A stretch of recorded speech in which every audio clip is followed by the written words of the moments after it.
大家好，欢迎来到看大陆节目，我是美玲。先请大家来看几段视频。你们知道到五一有多少人失业吗？我刚才看了一眼信息，今年全国到五一大概有2200万到2300万失业，工程相关的管理人员大概得有200-300万人失业，占总失业人数的10%以上，尤其是传统工程的，特别是做房建住宅类项目的，失业人数更高。这些失业者里，不乏曾经一路埋头苦读，以为学历就是通往好工作的金钥匙的年轻人。我真的要疯了，大学白上了，10几年的书白读了，除了浪费父母的血汗钱和自己的青春，一无所获。上了学又能怎样？连份工作都找不到。曾经我和大多数人都一样，以为上了学好好读书才能有一份好工作。现在看来世道变了，不是这么回事儿。现在的我一无所有，又能怎么办呢？确实呀，中国经济增速放缓，高质量岗位减少，市场供需严重失衡。尤其是那些标准模板式成长的年轻人，高考、大学毕业就业，如今却卡在就业这一关里，找不到出口。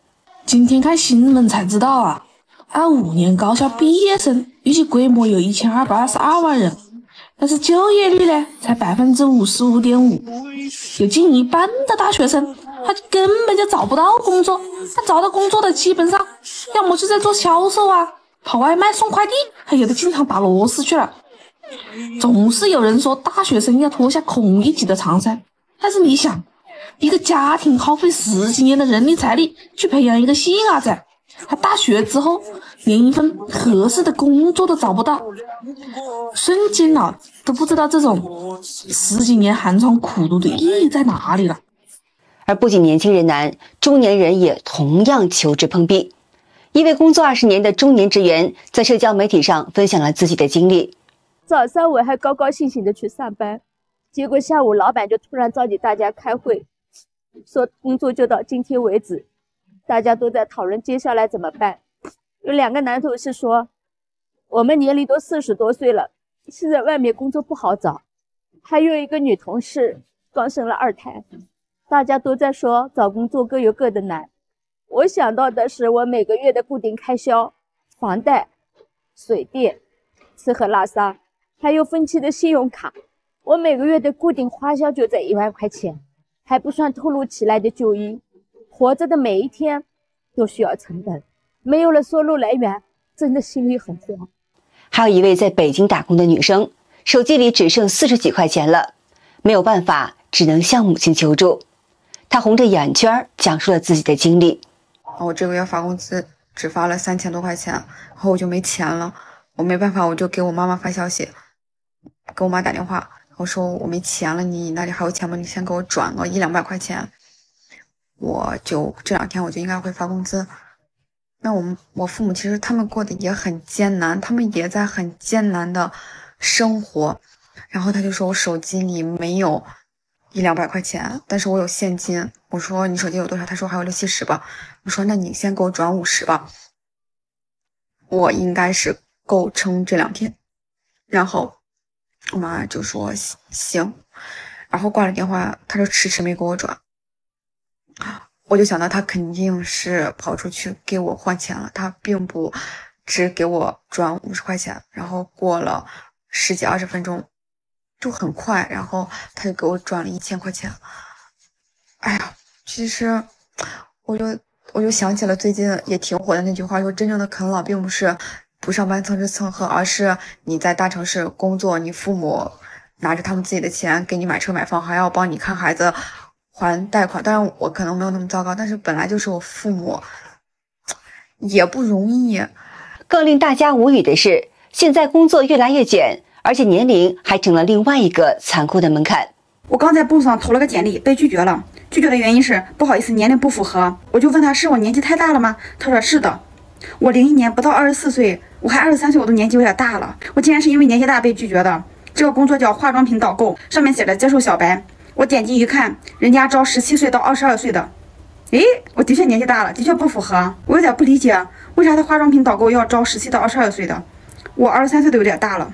怎么现在找工作年龄都是问题了？另一位求职者说，现在连基础岗位都要学历、年龄、外形样样达标，现在找工作到底有多难？一位求职者说，他已经找了半个多月了，依然是四处碰壁。我的要求就是去掉五险一金，然后有个双休能到手有个5000块钱就够了。但是不找工作的时候，听大家说工作真的很难找，我找了这么久，我才发现真的工作真的好难找。不光看你的身高，有的要求是1.63米、1.65米，还要求你的身材匀称、情商高，还要会化淡妆。年龄有的是26岁。还有28岁的，像销售的话，可能会给你放宽一点，到35岁，还要本科，很多都是要求你的本科学历，还有你的专业是什么。像我在上海找工作的话，起步基本上都是本科能拿到6000或者5000这个样子。像我这个大专就真的找工作太难了，可能是大环境的影响吧。而这呢，却并不是个例。有网友说，你只要在深圳转一圈就能够发现。沿街店铺张贴着转让的告示，有的门店挂了几个月也没有人来问。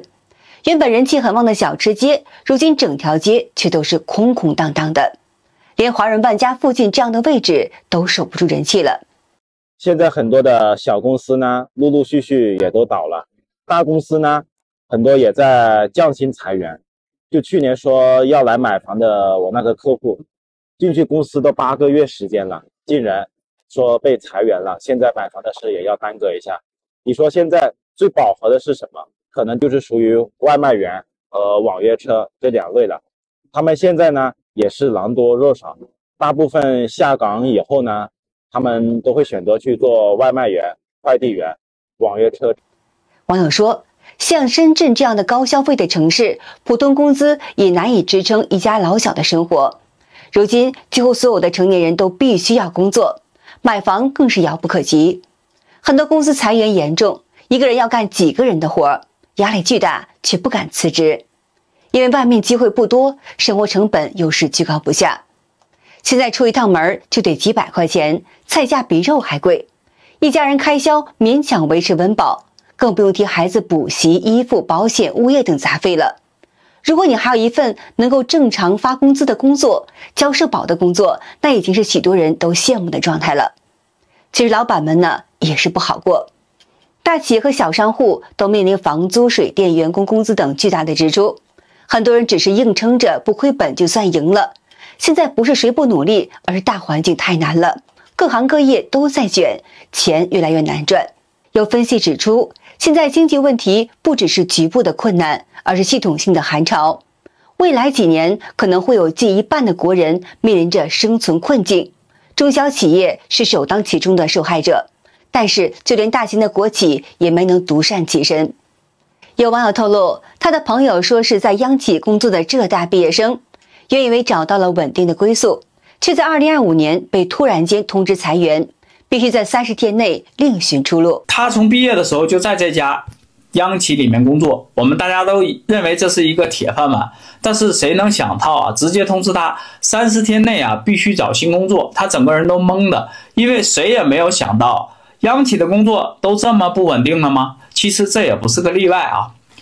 从2024年开始啊，国央企的裁员消息就非常多，比如说像南方电网啊、缩编多个部门直接砍掉，还有啊某国有银行直接取消了60%的扩张计划。去年呢裁进去的应届生，今年就成了被优化的对象。而更令人震惊的是，许多国企正在将正式员工转为劳务派遣，表面上还在同一个办公室里上班，连工牌都没变。但实际上，劳动关系已经发生了根本性的转变。归根结底的原因啊，就是为了降本增效。但你说降本增效，降的原来是正式员工的本啊，管理层的那些人是一点事都没有。降本增效倒是把员工逼得苦不堪言了，好好的上着班就变成临时工了。我一个客户嘛，是一个国企的中层管理，跟我说这2天已经有70%的基层和中层被裁掉了。但你说这对吗？为什么一直损害的都是基层的利益呢？而不仅如此，降本增效也不只是意味着裁员，更代表着对在职员工的压榨和对整个社会结构的扭曲。一位外国博主的视频引发了热议，他惊讶地发现，中国社会正处在一种看似荒诞的状态。一方面是大量年轻人失业，另外一方面是企业员工加班加点几乎是没有休息。这两个事情会同时发生，他觉得挺荒谬的，因为这两个根本就是矛盾的。职场里面的人在加班，说明工作是做不完的，做不完就意味着招不够人。但在社会上明明有那么多的求职者，他们却不招。这种矛盾指向了一个残酷的现实，就是许多企业为了追求利润最大化，倾向于用更少的人承担更多的工作量，也就是我们常说的一个人干2、3个人的活。在这种模式下，企业看似是降本增效了，但实际上是将成本和风险转嫁给了员工的身心健康，并剥夺了那些潜在的求职者的工作机会。从这个外国博主的视角来看，过度的加班不仅是对现有员工的压榨，更是对社会公平的破坏。它意味着一部分人的过度劳动是建立在另外一部分人无法获得劳动机会的基础之上，这严重破坏了劳资，双方本应该有平等的关系。可怕的是，现在裁员潮席卷全社会，就连医疗系统也不再例外。最近，河南封丘县一次性清退了501名低学历编外医务人员，引发了舆论的震动。这次的涉及面比较广，涉及的有好几百个人，而且光一个封丘县人民医院就涉及200多人，他们是直接被清理掉，他们是一次性补偿，基本工资约 5.5 倍的赔偿，相当于就只有这个补偿，就没有其他了的。而且据我去搜到的这些信息，这次清理的人员都是中专学历，然后初级职称的编外人员。他不是说清理所有的编外人员。那什么是医院的编外人员呢？就之前我的视频也有讲过，编外人员包括哪些？包括和医院签的合同工，包括第三方的劳务派遣，只要不是在编的，不是备案制的，然后这些都是属于编外人员。所以说这个3名医改现在对于我们这些编外人员就是很难，真的。而与此同时呢，中铁某单位爆出了大规模的待岗潮，600人被变相裁员。一开始3个月的工资直接给你砍一半，发放50%，4到6个月就按最低工资2000发。要是待岗你超过半年的更狠，每月就只给你800块钱，而且这800还是税前，社保一扣的话，到手也没几个子了。在岗的你也别乐，基本上工资也被猛砍，奖金最多也就1000，可同行季度奖最多能拿到3000。想想看呀，就这800块钱，在现在这个物价飞升的日子里，你咋生活？明摆着就是要把员工逼走，打工人辛辛苦苦的为公司卖命，最后却这么被对待，太让人心寒了。另外，服务业也正在经历着剧烈寒冬，健身教练客户因降薪失业而减少消费，原本规律生活的人也因为焦虑失眠出现躯体症状，现实压力正在迅速传导至每一个普通的家庭。你还迷恋铁饭碗吗？国企都开始降薪裁员了。我的一个健身学员，他就在国企工作，已经开始降薪了。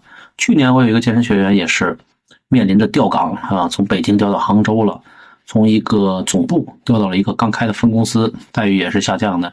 那么现在这个环境，健身教练啊不好干也都是正常的，你的客户们都没钱了，还怎么去在你身上消费呀，对不对？有网友把现在裁员潮和90年代下岗潮做对比，但令人担忧的是，二者已经不可同日而语。90年代的下岗潮是由于当时的国有企业、集体企业缺乏竞争力啊，产能过剩，加上全球化浪潮下这个竞争力缺乏导致的。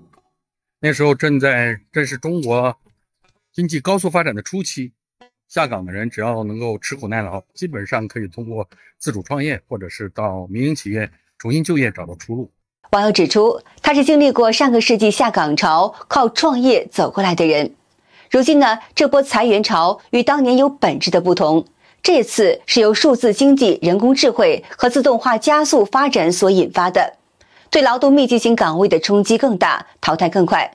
很多传统岗位正被技术所取代，这也就意味着再就业的门槛比当年要高得多。